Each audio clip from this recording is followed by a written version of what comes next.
The promotional campaign for Doomsday has officially begun, and congratulations to all of us.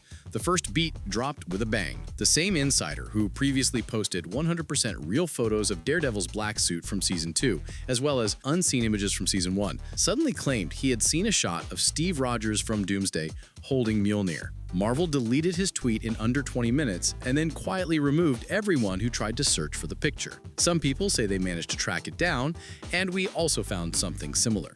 But of course, we can't show it here. What we can do is explain what the image suggests, and we'll do that right now, right after your like and comment about whether you're glad Doomsday will literally continue the ending of Endgame. The photo, seen by very few but already debated across the entire internet, shows Chris Evans wearing an old leather coat with hair slightly longer than an Endgame and Mjolnir hanging at his side. The clothes look worn, and this is definitely not the Captain America suit from the finale. And since the source isn't some random troll, but a person who has posted real exclusive material before, including images no one else had, the situation sounds extremely convincing. It instantly brings back the No Way Home vibes, leaked photos, Marvel taking them down, official statements calling them fake, and poor Andrew Garfield being interrogated non-stop. People even made breakdown videos explaining that it was deepfaked. And since Doomsday is coming from the same studio, and we've already seen grainy leaks of the characters, it's reasonable to think Marvel is again playing the controlled leak game. And we can't forget that Doomsday was filmed in Bahrain, where one of the local princes visited this set and took pictures holding Mjolnir and Cap's shield. Sure, there's always a chance the leak is a double bluff and the image is fake. But considering how many rumors circulate about Chris Evans' return, it feels unlikely.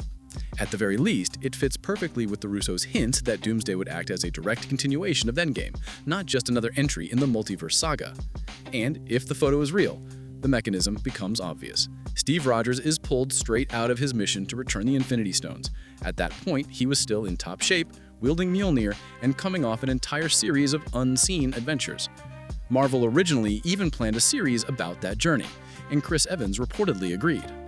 One of the writers of X-Men 97, Bo DeMeo, shared that the plot showed Steve's actions creating an alternate reality where Hydra won World War II, and Howard Stark worked for them. Marvel was inspired by the Man in the High Castle. Why the project was shelved remains unknown, but it's clear. In no version of reality where the Russos bring back Robert Downey Jr. would they skip the chance to bring back Chris Evans as well. And remember, for half a year, insiders have repeated that Dr. Doom holds a personal grudge against Cap because of something Steve did during the Stone Return mission. Now, everything finally lines up. And the best part, this doesn't break the ending of Endgame, because Doomsday and Secret Wars for Steve take place somewhere between those events, which means we're not getting a sequel. We're getting a massive Steve Rogers spin-off that fits neatly into the timeline. And after Secret Wars, Steve can calmly return to Peggy and that future where he hands over the shield, fully aware of what awaits him.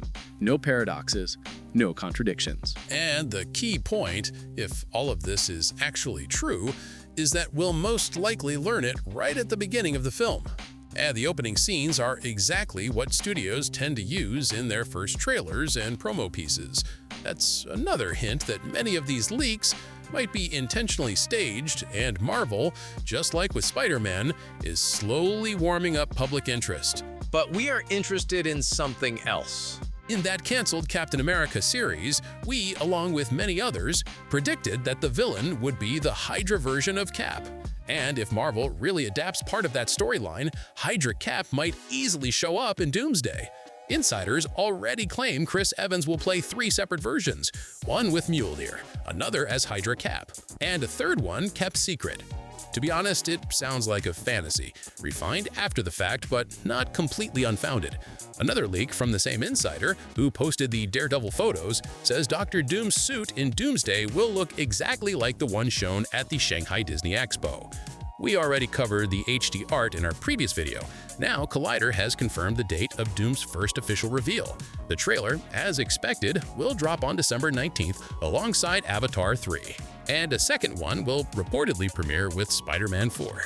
And in between, Disney releases The Mandalorian and Grogu, so we might get more material there as well.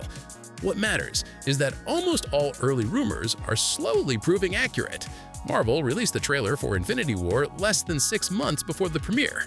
Same with Endgame. But here, the first trailer arrives a year in advance, meaning the claims that Kevin Feige plans to hype the film all year long are probably true. And that's great. Marvel clearly realizes audience trust has dropped, and if they understand that, there's hope that Doomsday will deliver in terms of quality. And yes, Captain Marvel will appear in the film. Brie Larson basically confirmed it herself. Interviewers kept asking her about Doomsday, and right in the middle of those rumors, she posted a voting booth photo from California, hiding her hair under a hood with the caption, "Don't mind the wig," which almost certainly confirms she's wearing Carol Danvers' long hair in Doomsday, especially since just a week earlier, she appeared on morning TV with a short haircut. But enough about that. Let's talk DC, where chaos thrives as always. Dwayne Johnson was recently asked whether he would return as Black Adam in James Gunn's universe, and his answer leaned heavily toward no. The Rock said there is no bad blood between him and Gunn, he wishes DC well, but he's now focused on completely different projects. One of them, his new Wrecking Machine film, already hit streaming. It bombed the box office, but critics love his performance and even predict Oscar buzz. Plus, Johnson will soon collaborate with Martin Scorsese, and his schedule makes it clear DC is nowhere in his near future. But everything could still change because the saga around the sale of Warner Brothers is heating up. Paramount, the main contender to buy WB, reportedly made another offer, significantly above market value, and was rejected again. According to Forbes, tensions are rising. Paramount supposedly warned that one more refusal and they'll go straight to WB shareholders, who may be far more willing to sell. And if Paramount buys the shares behind the executives' backs, the entire Warner Brothers leadership might soon find themselves out of a job.